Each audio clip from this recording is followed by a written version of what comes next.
E chegamos para mais um podcast, o podcast Mulher Palestrante, onde eu trago histórias inspiradoras, histórias de mulheres que já conquistaram os seus palcos e que trazem pra gente dos seus ensinamentos, dos seus temas, para ajudar mais e mais mulheres.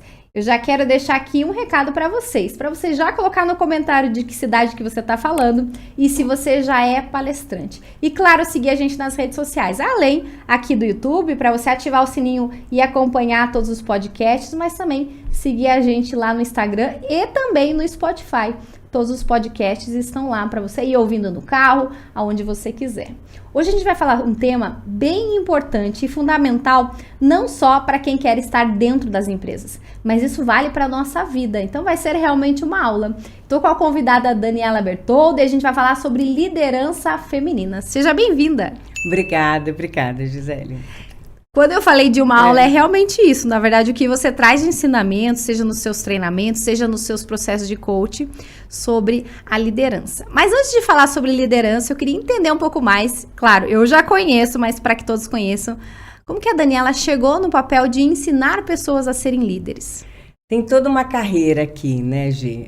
Foram mais de 25 anos de mercado corporativo, assumindo posições de executiva, trabalhando em mercados, empresas líderes de mercado e sempre na liderança, né? Sempre fazendo gestão de pessoas, de grandes equipes, de negócios, de projetos.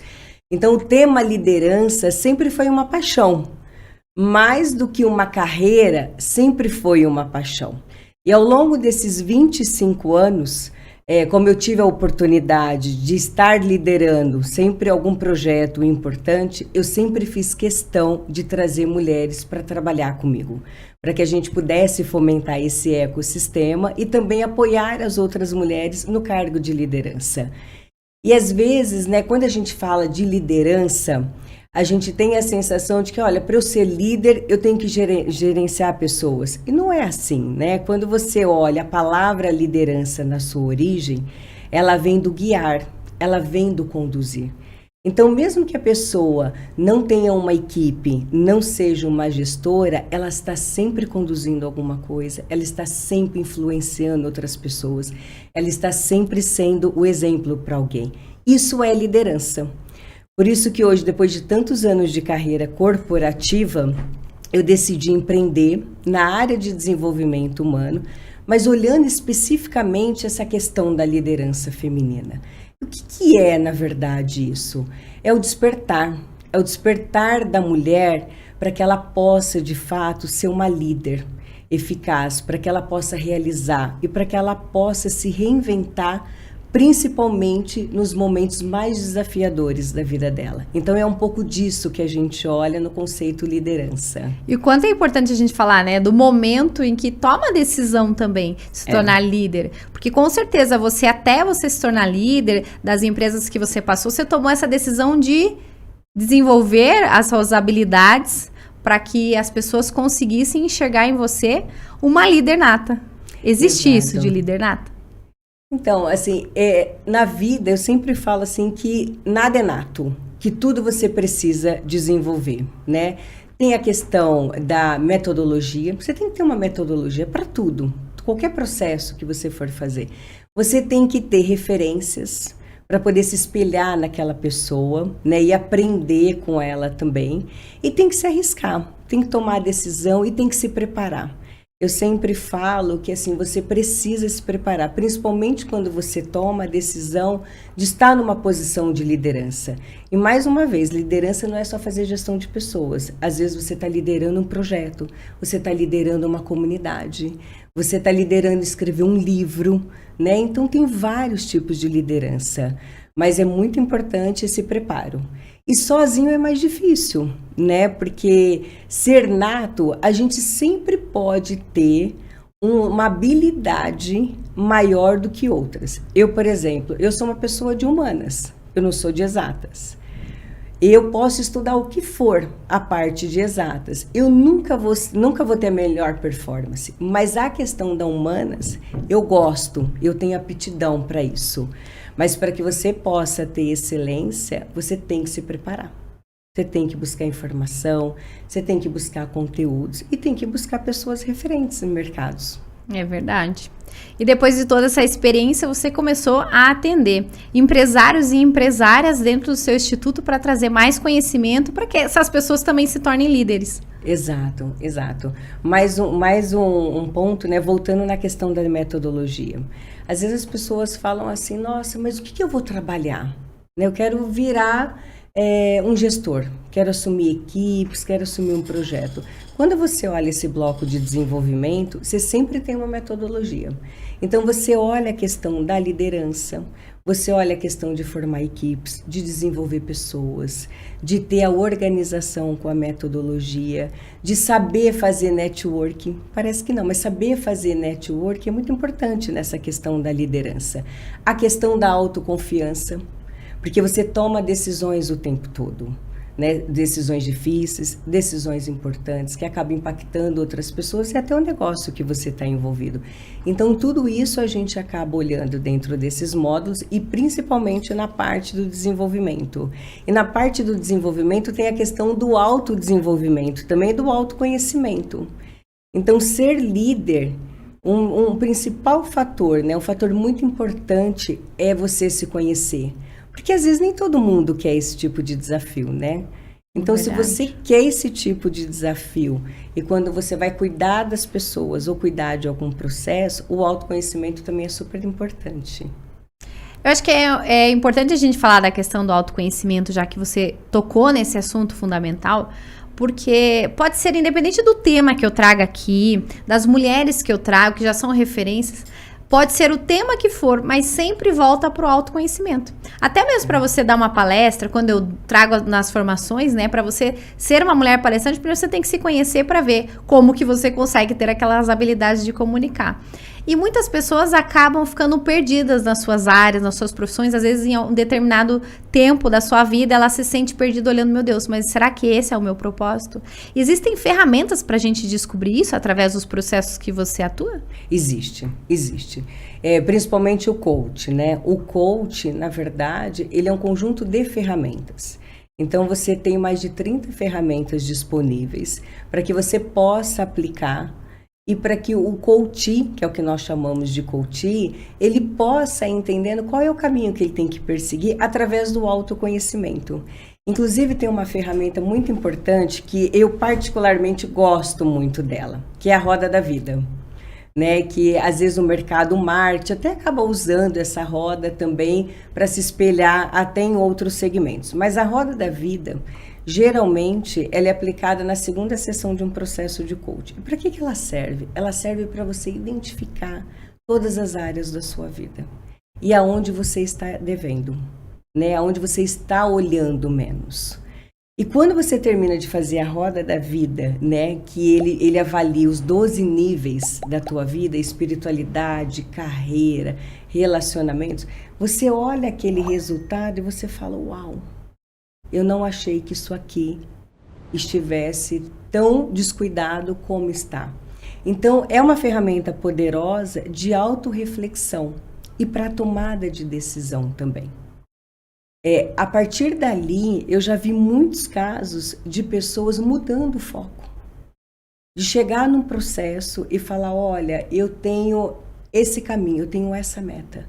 E a partir do momento que ele começa a trabalhar com as ferramentas, ele olha para aquilo e fala, não, eu vou mudar o meu caminho. Eu preciso olhar primeiro essa área da minha vida para poder depois olhar a outra. E é muita questão da integração, né, Gi? Todas as suas áreas precisam estar integradas. Você vai estar 100% em todas? Não. Mas se uma estiver realmente descuidada, a chance do outro pilar, em algum momento também faltar, ela é muito grande. Por isso que a gente sempre fala do autoconhecimento. E depois vem para a questão das realizações e metas. Então, vamos lá. Falando da questão da liderança, a pessoa toma a decisão, quero me tornar um líder, seja um líder do meu próprio negócio, um líder da minha própria carreira, ou então um líder dentro da empresa, né? Quero mudar de cargo, por exemplo, quero fazer essa transição de carreira. A gente vem para o autoconhecimento, mas também a gente precisa determinar algumas metas. Precisamos. E isso é super importante, pegando o teu ponto, né, de transição de carreira. Porque assim, não tem como você olhar a transição de carreira ou a tua sucessão ou o teu crescimento se você não se conhece e não sabe como que a sua vida está integrada. Então, esse é o primeiro passo. Quando você chega na tomada de decisão e fala, é esse caminho que eu quero, é que você começa a estabelecer metas claras. Mas eu vou te dar um exemplo, né? Você pegou a transição de carreira, que é algo que eu fiz na minha carreira, e é algo que eu acompanho muito, principalmente das mulheres empreendedoras. Não é só você ter metas claras. O que a gente percebe? A gente percebe que tem um desejo muito grande, tem uma paixão muito grande, mas não tem a preparação. E aí, olhando essa questão da preparação, o que é isso, Dani? Eu quero fazer uma transição, mas não é só eu ter uma meta onde eu quero chegar. Primeiro, você precisa ter um planejamento financeiro. Isso é muito importante. Porque se você não tiver um planejamento financeiro, quando você sai de uma carreira CLT e vira uma empreendedora, o seu sonho ele vai ser suplantado pelos seus boletos. É verdade. Ponto 2, tem que ter uma pesquisa de mercado. Você precisa entender qual é o mercado que você vai entrar, qual que é a disponibilidade, né, deste mercado. O ponto 3, um plano de negócio. Ninguém dá valor para um plano de negócios, né? E ele é o coração da tua estrutura quando você vai fazer uma transição de carreira. E no quarto item, que é super importante, é ter metas claras. Então, uma coisa está integrada na outra, né? Então, isso é o que nós trabalhamos também quando a gente olha essa parte de transição. Eu vou sair do mundo CLT e vou para o mundo de empreendedorismo. Eu falo com várias mulheres que falam assim, não, mas eu quero... Por que você quer empreender? Eu quero empreender porque eu quero ter flexibilidade de horário. Mas qual é o teu negócio? Eu ainda não sei. Quem que é a tua cliente ideal, né?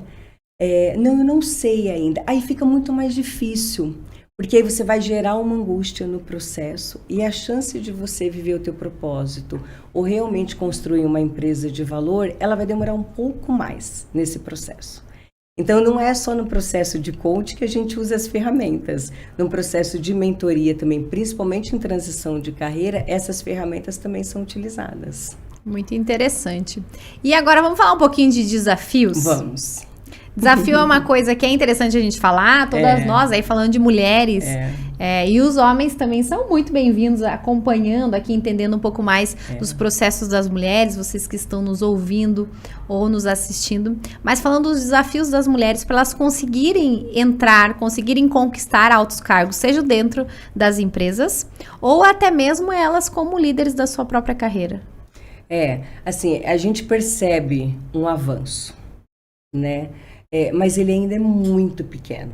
Se você olhar hoje a posição, né, das mulheres no mundo corporativo, você vai perceber que somente 18% das mulheres ocupam cargos elevados. No empreendedorismo, a gente tem um percentual maior, principalmente desde 2019. Esse percentual ele vem aumentando, né? Mas como que a gente olha a sustentabilidade disso? E voltando para o teu ponto, que é essa questão da ocupação da mulher, como que ela consegue ter destaque, todos os desafios, eles são inúmeros ainda. Eles são inúmeros pela sociedade patriarcal, né? A gente vem de uma sociedade em que a mulher ela foi colocada na condição de ser mãe, de cuidar da casa, de ser delicada, de cuidar do outro, né? E a mulher ela nasce com esse instinto mesmo. E à medida que ela foi avançando e conquistando o espaço dela no mercado, a gente encontra mesmo alguns desafios. E um outro fator que eu sempre falo é a questão da mulher ser muito perfeccionista. Então, para ela se arriscar, ela precisa ter certeza que ela está 100% preparada. O homem já não. Né? O homem, se ele tiver 30% da todas as competências exigidas para ele ocupar um cargo, ele fala, nossa, esse cargo é meu.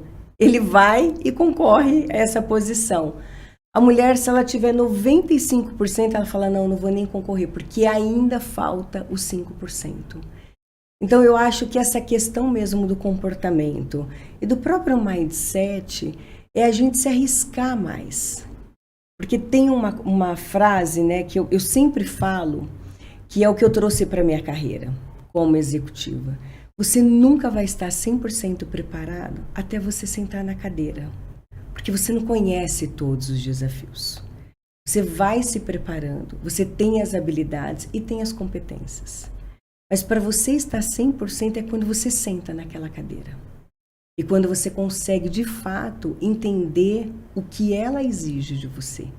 E aí tem uma segunda etapa. Você vai se preparando para continuar ocupando aquela cadeira. É a mesma coisa no empreendedorismo.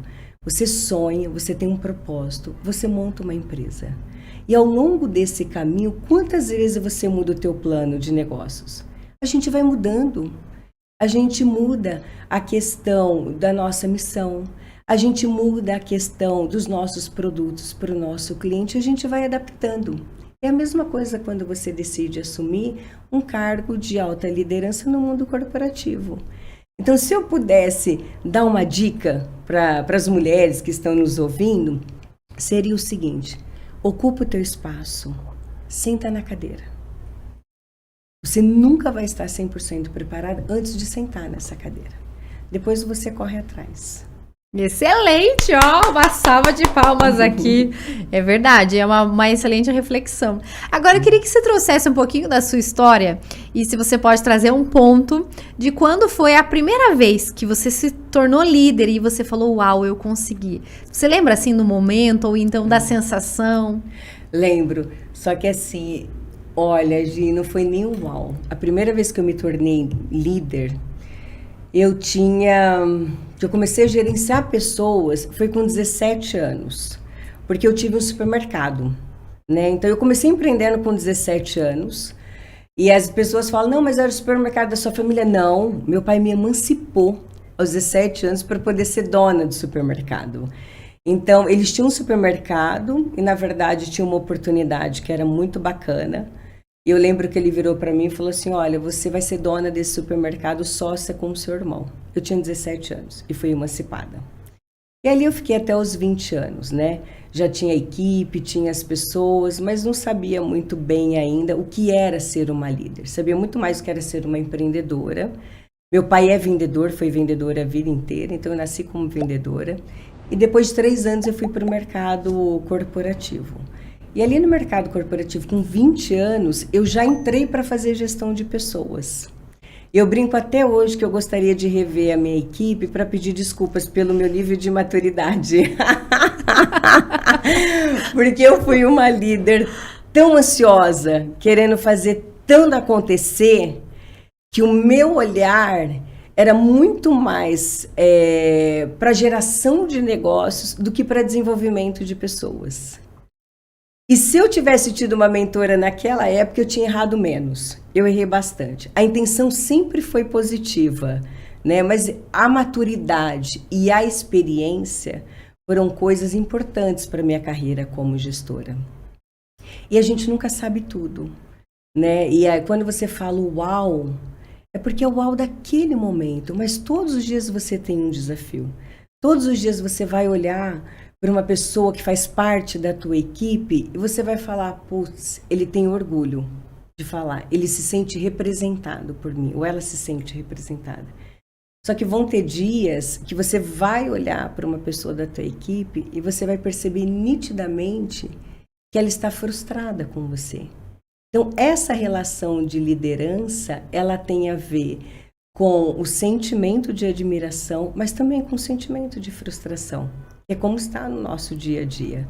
E o caminho é o caminho desse autoconhecimento, dessa maturidade e de você entender por que você está naquela posição. E você tem que gostar de gente, tem que ter paixão por pessoas. Liderança é isso, é você ter paixão por pessoas. Não tem outro jeito. E falando de paixão em pessoas, vem muito a questão do carisma. Porque para você conseguir, eu falo bastante dentro das palestras, né? Quando eu falo, você consegue treinar e entrar no estado carismático, você pode treinar o carisma, porque muitas vezes, para você ter ou conseguir ocupar altos cargos, ou então até você ser líder de equipes, você também tem que ter essa parte pessoal bem desenvolvida, mas o carisma vem, mais uma vez, do autoconhecimento e da autoconfiança, que é interessante a gente falar. Muito, muito. Eu concordo 100% com você. E a questão do carisma, ela vem também você sendo você, né? Porque muitas vezes, o que a gente percebe? Quando uma pessoa, ela entra numa condição de ser uma líder, ou de ser até uma empresária, ela quer vestir uma capa, né, de super mulher, de mulher heroína, né? Então, assim, eu preciso ser perfeita, eu preciso falar perfeitamente, eu tenho que fazer tudo certo. E aí é o nosso maior erro. Porque quando você não se conhece e não se permite essa vulnerabilidade, e o outro acolhe isso, a conexão não acontece, né? Isso é muito importante para a liderança. E o carisma, ele vem disso. É de você ter essa vulnerabilidade e falar, eu não sei tudo, mas podemos construir. Essa é a minha melhor versão. Agora, não sei tudo e muitas vezes as pessoas sabem e elas ficam achando que não sabem e ficam se cobrando. Aí vem a síndrome da impostora. Vem. E essa síndrome, ela é muito forte, né? Ela é muito forte e ela destrói carreiras. E ela destrói negócios. Porque você pode estar no topo, e você vai achar que aquele lugar não é teu. Que aquele lugar não te cabe. Todos à sua volta vai falar, nossa, olha como que ela é competente, olha como que ela chegou lá. Só que você não sente que aquele lugar é teu. E se você não sente que aquele lugar é teu, os dias estão contados. Você vai deixar de pertencer àquele lugar. Porque a síndrome da impostora, hoje, é a síndrome que mais destrói carreiras. E como que a gente consegue se livrar da síndrome da impostora? Então, tem a questão do autoconhecimento, da autoconfiança. Que quando você também tem a autoconfiança, você fala, não, esse lugar é meu. E ele é meu, por que ele é meu? Porque ele foi conquistado. O quanto tempo você vai permanecer naquele lugar, não importa. Mas ele é teu de direito, enquanto você está lá, fazendo o seu melhor. E se o ciclo fecha, você vai embora com a consciência tranquila. E o que você vai fazer? Você vai reiniciar o ciclo em outro lugar, com outras pessoas, com outros projetos. Ele não é sofrido. Agora, a síndrome da impostora, você não vai conseguir ser produtiva. Porque se você acha que você não tem todas as competências, que você não merece aquele lugar, e que as pessoas em torno não te respeitam porque você não tem aquela autoconfiança, isso vai impactar diretamente na tua produtividade. Por que quando você sobe num palco, as pessoas te aplaudem e você tem alta performance? Porque você tem convicção do que você está falando ali, você tem a autoconfiança, você é expert naquilo que você está falando.